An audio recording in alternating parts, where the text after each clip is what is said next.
Bapak-bapak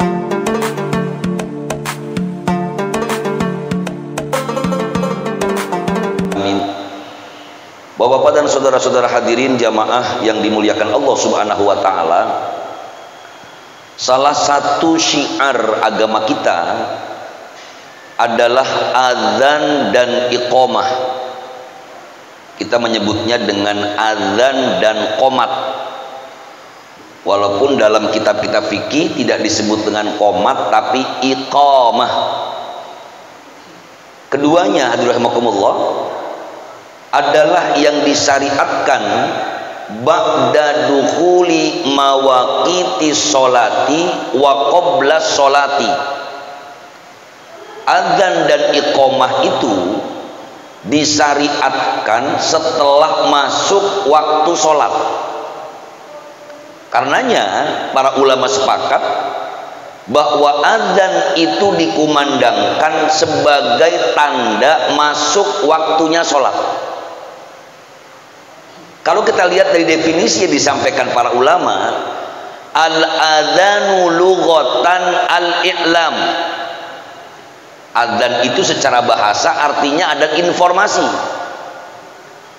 Sebagaimana firman Allah Subhanahu wa taala, Bismillahirrahmanirrahim, wa adzin fin nasi bil haji.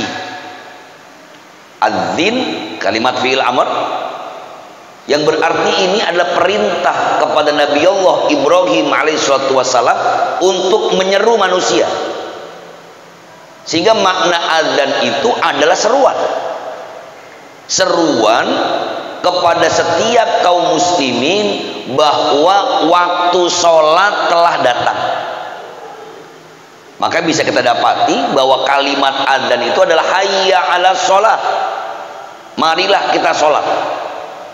Hayya alal falah, mari kita menggapai kemenangan. Ini makna adzan dalam pengertian bahasa. Sementara iqamah itu diambil dari kata aqama yuqimu. Sehingga dalam hadis Nabi kita Muhammad SAW menyatakan, idza uqimatis sholatu fala sholata illal maktubah, kata. Apabila telah dikomatkan sholat, yang berarti telah didirikan sholat, fala sholata illal maktubah, maka tidak ada sholat lain kecuali sholat yang wajib. Ini pengertian definisi dari adzan dan iqamah. Maka berdasarkan hadis yang saya sampaikan tadi, hadirin rahimakumullah, orang ketika sedang melaksanakan sholat sunnah apapun, kalau kemudian terdengar qomat, maka kata ulama fikih berdasarkan fala sholata illal maktubah, dia harus segera menyelesaikan sholat sunnahnya. Walaupun para ulama mengatakan, sebagian mengatakan kalau sudah qomat dalam keadaan apapun sholat sunnahnya, dia wajib membatalkan sholatnya, Pak. Misalnya orang baru Allahu Akbar, Allahu Akbar, Allahu Akbar, sudah la ilallah, batalkan. Bahkan kalaupun sudah sampai tahiyat akhir, sudah at-tahiyatul mubarakatus, tapi kemudian Allahu Akbar, Allahu Akbar, qomat, fala sholata illal maktubah, batalkan. Walaupun menurut ulama-ulama Syafi'iyah, kalau memang sudah mepet waktunya habis pelaksanaan sholat sunnah itu, dan ia memperkirakan kalaupun saya selesaikan sholat sunnah saya tidak akan ketinggalan takbiratul ihramnya imam, maka boleh dilanjutkan, tapi dengan sholat yang ringan saja. Ini sama hukumnya dengan orang yang ketika sholat, ketika masuk ke dalam masjid di hari Jumat, khatib sudah menyampaikan khutbah. Karena ada dua dalil. Ada yang mengatakan bahwa kalau kamu masuk ke dalam masjid, maka janganlah kamu duduk layak udanna hatta yusalliya rok'atain. Kalau kamu masuk masjid, jangan duduk dulu sebelum kamu sholat sunnah 2 rakaat. Sementara ada hadis lain yang mengatakan idza sha'idal khatibu alal mimbar, ketika khatib sudah naik ke atas mimbar, maka wajib kamu dengarkan. Maka berdasarkan hadis ini, ulama-ulama Syafi'iyah mengatakan orang yang datang terlambat saat mendengarkan khutbah, namun dia anggap khutbahnya masih berlangsung lama walaupun dia telah selesai melaksanakan sholat sunnah, maka dia boleh melaksanakan sholat sunnah 2 rakaat, tapi namanya rakaataini khafifatain, 2 rakaat yang ringan. Yang dimaksud dengan ringan ini, Pak, nggak usah baca sunnahnya, rukunnya aja. Jangan udah Allahu Akbar Allah kita masih at-tahiyatul mubah, lama betul. Cepatkan at-tahiyatulillah, assalamualaikum dan seterusnya. Begitu juga saat udah nyampe dia datang ke masjid sedang mendengarkan khutbah, cukup rukun-rukunnya saja. Baca Fatihah, kalau perlu nggak usah surat. Ruku subhana rabbiyal azimi wa bihamdih, nggak usah 3 kali, supaya dia bisa dengerin khutbah. Sama dengan qomat tadi, dia percepat sholatnya agar ketika imam sudah mengatur barisannya, dia sudah bisa ikut dalam barisan. Jadi jangan dimarahin yang qomat, Pak. Kadang-kadang ada juga di sebuah masjid ketika yang adzan itu qomat duluan, sementara masih ada yang sholat sunnah, ini yang adzan dimarahin. Lu nggak niat gue masih sembahyang. Padahal yang salah siapa, Pak? Yang salah yang sholat. Nggak ada masalah sebenarnya, tinggal dibatalkan kok. Karena idza uqimatis sholatu fala sholata illal maktubah. Ini dari hadis. Apabila sholat telah diiqamatkan, maka tidak ada sholat lain kecuali yang wajib.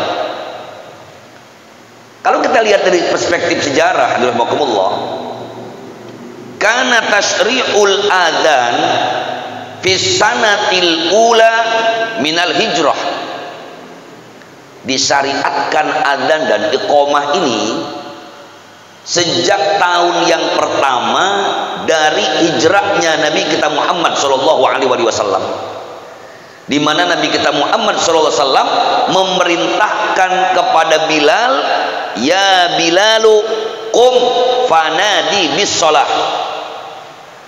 Karena dikala itu orang-orang Yahudi punya panggilan tersendiri, orang-orang Nasrani punya panggilan tersendiri. Maka Nabi menyuruh Bilal, ya Bilal qum fanadi bis shalah. Hai Bilal, berdirilah kamu, kemudian serulah orang untuk melaksanakan ibadah sholat. Maka orang yang pertama kali mengumandangkan adzan tiada lain adalah Bilal bin Rabah, sahabat Nabi kita Muhammad SAW, yang diperintahkan langsung oleh Rasulullah Muhammad SAW. Para ulama rahimahumullah menjelaskan tentang asrarul adzan wal iqamah, rahasia-rahasia adzan dan iqamah. Karenanya orang yang mendengarkan adzan atau yang mendengarkan iqamah, dia masih melakukan aktivitas duniawi, ini adalah tercela, Pak. Apalagi ada yang sedang adzan kita ngobrol. Karena semua kalimat-kalimat adzan ataupun iqamah syiarul Islam wal muslimin, dia adalah syiar Islam dan kaum muslimin, wa yatadammanu al maani as-samiyah, di mana di dalamnya terkandung makna-makna yang luar biasa. Saat dikumandangkan lafaz Allahu Akbar, Allahu Akbar, itu berarti kita sedang diingatkan Allah yang maha besar. Berarti orang yang beriman ketika ia mendengarkan lafaz itu, dia mengitikadkan di hatinya bahwa hanya Allah yang maha besar, urusan yang lain kecil. Harusnya dia wajib dan rela mengorbankan apapun aktivitas duniawinya untuk mengejar kepentingan Allah yang maha besar. Maka kalau kita lihat dalam tafsir surah Al-Ma'un, kan ada kecaman bagi orang-orang yang sholat. Bismillahirrahmanirrahim. Fawailul lil musallin alladzina hum an sholatihim sahun. Fawailul lil musallin, kata Allah, celaka bagi orang-orang yang sholat. Siapa mereka orang-orang yang celaka padahal dia sholat? Alladzina hum an sholatihim sahun, yaitu mereka yang lalai dalam sholatnya. Ibnu Katsir dalam tafsirnya mengatakan salah satu orang yang lalai dalam sholat adalah alladzina yuakhiruna sholata an awqatiha, orang-orang yang selalu mengakhir-akhirkan sholat dari waktunya. Selalu ketika panggilan azan Allahu Akbar, tarajah, seringnya tar-taran dulu Pak. Udah qomat tar, udah salam di masjid tar, udah jam 2 tar, udah jam 3 tar lagi. Padahal ketika malaikat Israel datang menjemput kita Pak, pakai tar apa enggak? Kalau pakai tar enak dong. Malaikat Israel jemput, mas aku jemput hari ini ya, ajalmu sudah sampai, tar aja. Nggak bisa. Maka kalimat Allahu Akbar mengandung nilai Allah yang maha besar. Bahkan dalam adzan diulang sebanyak 4 kali Pak. Allahu Akbar, Allahu Akbar, Allahu Akbar, Allahu Akbar. Di awalnya sudah 4 kali. Dan nanti ditutup di akhirnya 2 kali lagi. Allahu Akbar, Allahu Akbar, la ilaha illallah. Ini memberikan peringatan kepada kita bahwa hanya Allah yang maha besar. Baru kemudian asyhadu alla ilaha illallah. Ulama mengatakan tsumma sarra'a bi itsbatil wahdaniyah wa naf'i diddiha minasyirkah al mustahilah fi haqqihi subhanahu wa ta'ala. Maknanya mengandung nilai-nilai tauhid. Aku beriktikad tidak ada Tuhan melainkan Allah. Aku beriktikad Nabi Muhammad adalah utusan Allah. Marilah kita sholat 2 kali. Marilah kita menggapai kemenangan. Bahkan spesial untuk subuh ada tambahannya. As-sholatu khairum minan naum. Mengingatkan kepada setiap orang yang beriman agar segera menuju panggilan Allah subhanahu wa ta'ala. Karenanya ulama sepakat al-adzanu sunnatun likulli sholatin maktubatin hadiratin. Baik azan dan qomat hukumnya sunnah setiap sholat yang wajib yang hadir. Yang hadir adalah maksudnya yang waktunya saat itu kita laksanakan. Nanti ada perbedaan oleh para ulama. Kalau adzan itu sunnahnya sekali, kalau iqomah sunnahnya berkali-kali. Maksud dari kalimat ini adalah bahwa kalau kita sholat dalam keadaan jamak misalnya, maka cukup adzan sekali saja, tapi qomatnya 2 kali. Kita sholat menjamak zuhur dan asar, maka sebelum kita melakukan sholat jamak zuhur dan asar, silahkan sunnah adzan dulu. Nanti qomatnya mau kita melakukan sholat duhur, selesai sholat duhur tidak perlu adzan lagi, cukup qomat saja.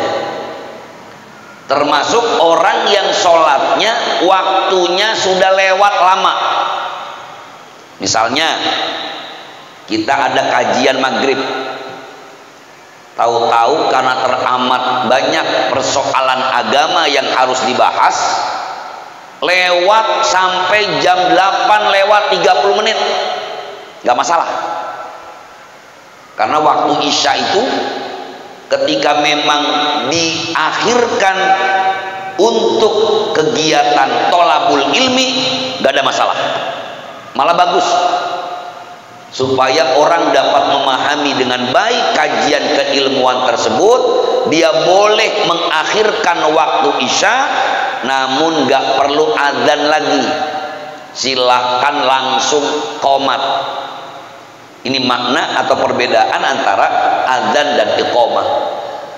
Kemudian para ulama juga menjelaskan tentang syarat sahnya adzan. Yang pertama al-Islam, al-aqlu wa tamyizu wa dzukuratu wa raf'us sauti wa dukhulul waqti.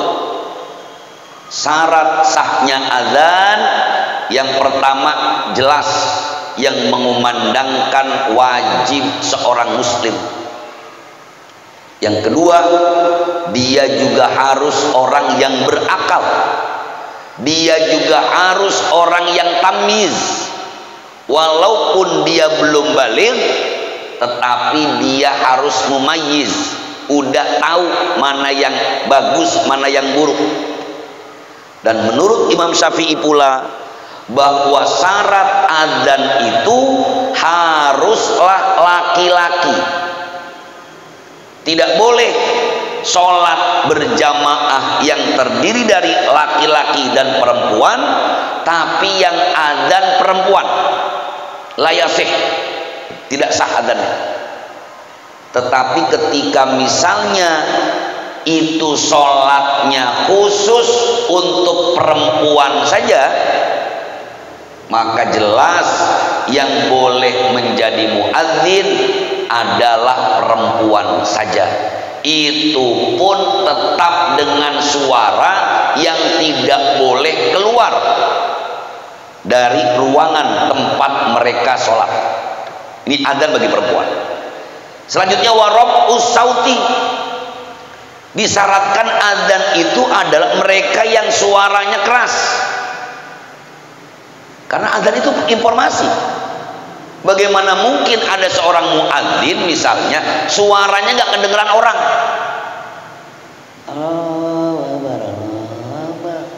Kecuali mau ngadanin anak yang baru lahir, Pak.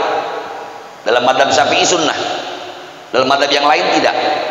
Dalam madzhab Syafi'i berdasarkan hadis, kita sunnah mengadzankan anak yang baru lahir di telinga kanan dan mengiqomahkan di telinga kiri. Tapi kesunahannya tadi jelas pelan, jangan seperti adzan dalam sholat. Tetapi secara syariat, ketika adzan dikumandangkan untuk menginformasikan waktu sholat, dia harus raf'us saut. Yang keenam, dukhulul waqti, sudah masuk waktu. Jadi jangan coba-coba muadzin, dia belum memahami tentang waktunya sholat, dia langsung adzan. Dia harus tahu ini sudah masuk waktu sholat atau belum. Yang kemudian al-wala'u fil adzan wat tartibu fil adzan, dan wajib kata ulama adzan itu tertib dan terus menerus. Gak sah adzannya Allahu Akbar, Allahu Akbar, lama dulu, 2 jam kemudian baru Allahu Akbar, Allahu Akbar, kehilangan makna. Karena adzan itu ada al-i'lam, informasi. Ada sebuah pertanyaan unik, Ustadz, kalau ada yang adzan tapi suaranya nggak enak, boleh nggak sih? Kita kan problem di masjid kadang-kadang Ada orang yang terlalu pede, padahal suaranya maaf. Ketika dia mengumandangkan azan, ini bukan bikin orang semangat sholat, Pak.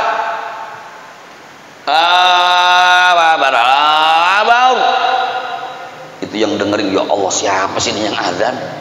Ke masjid bukannya mau sholat, tapi pengen marahin yang azan.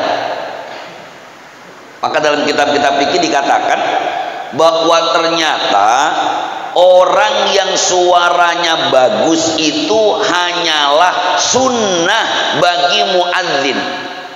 Dengan kata lain, orang yang suaranya nggak bagus pun nggak apa-apa jadi muadzin, Pak. Cuma afdolnya, sunnahnya, mereka yang muadzin adalah mereka yang suaranya bagus. Cuma saya lihat problemnya terkadang orang yang suaranya nggak bagus sebenarnya nggak pengen adzan, Pak. Cuma pas datang ke masjid subuh, tengok kanan tengok kiri nggak ada yang lain, udah masuk waktu sholat, kata tuh aki-aki, terpaksa deh gua lagi yang adzan. Jadi yang salah siapa? Jadi yang salah yang suaranya bagus. Sayangnya yang suaranya bagus datang sholatnya telat dulu, Pak. Kecuali misalnya kalau sekali adzan 500.000, insya Allah nggak pernah telat. Pantesan cuma dayu-dayu sampai Allah sholat, gua gope. Kalau gratisan hayyalah sholat, padahal sunnah saja. Jadi tidak masalah, mereka yang suaranya nggak bagus pun nggak masalah. Sunnahnya lagi adalah al-adalah. Nah ini, orang yang azan itu adalah orang yang utama, Pak. Karenanya dia adalah seseorang yang al-adalah, yaitu orang yang terjaga agamanya. Karena walau bagaimanapun muadzin itu adalah orang yang menyerukan panggilan sholat. Ada orang yang adzan, habis adzan pulang, nggak sholat berjamaah, ya ini makruh. Wa man ahsanu qawlan mimman da'a ilallah wa amila sholihan. Tidak ada satupun panggilan yang terindah, yang paling baik, kecuali panggilan mengajak ke jalan Allah subhanahu wa ta'ala. Maka orang yang adzan, fadilahnya kata Nabi, seandainya seseorang mengerti fadilah adzan dan fadilah sholat di barisan yang pertama, niscaya mereka akan mau diundi untuk mendapatkan giliran sebagai muadzin atau orang yang sholat di barisan yang pertama.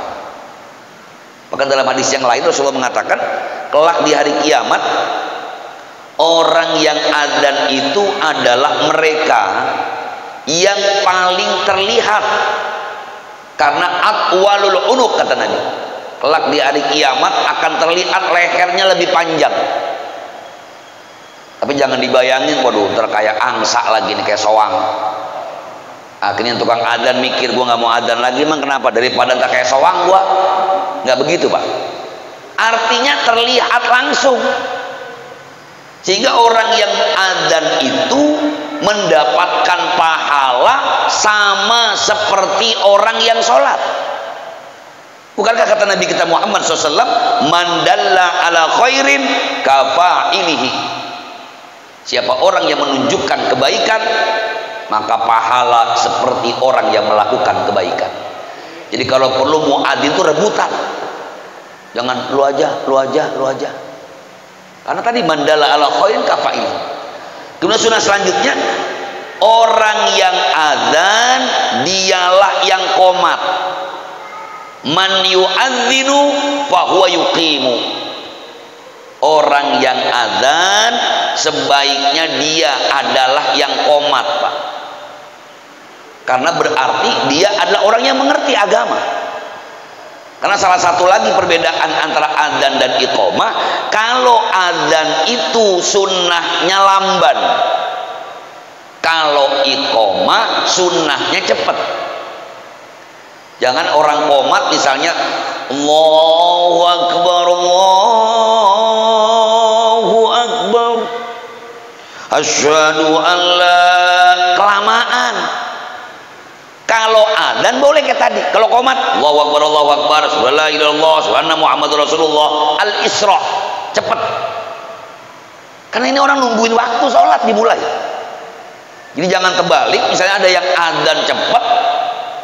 Saya ingat kalau adzan yang cepat tuh saat adzan di TV biasanya. Apalagi adzan maghrib.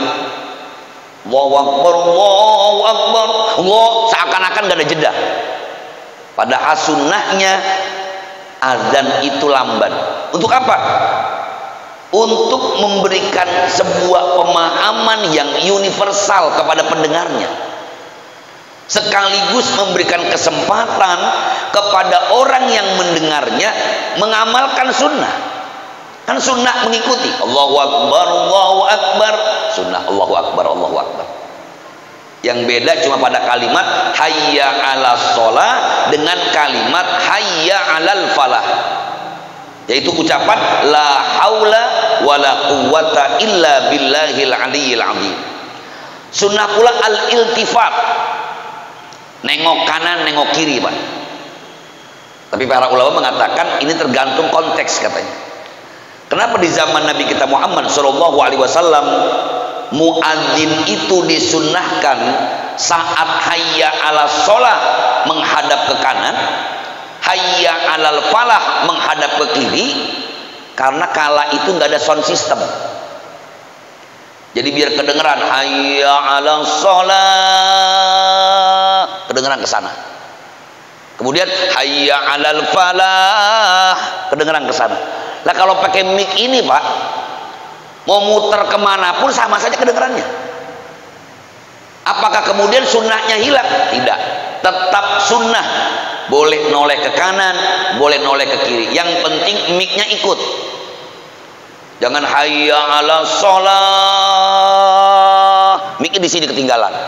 Ya percuma. Hayya 'alas shalah, ikut ininya, Pak.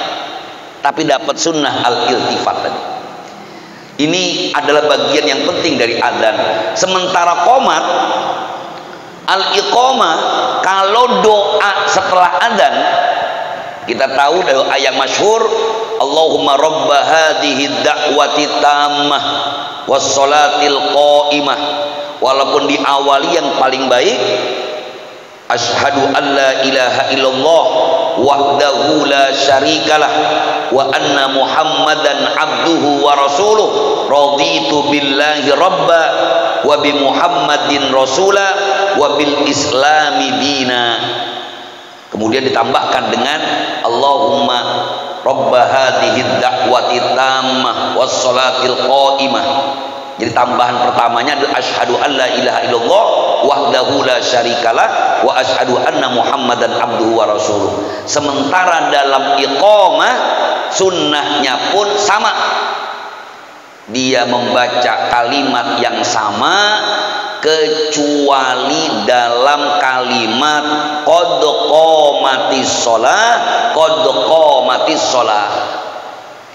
Kalau di as-sholatu khairu minan naum dalam adzan, kita sunnah membaca sodakta wa barorta wa ana ala dzalika minasyahidin. Benar engkau, kebaikan yang telah engkau lakukan, wa ana ala dzalika minasyahidin, dan aku adalah termasuk orang-orang yang bersaksi. Maka dalam qomat, berdasarkan hadis Nabi kita Muhammad Shallallahu Alaihi Wasallam, kita disunnahkan membaca aqamahallahu wa adamaha madamatis samawatu wal ardu.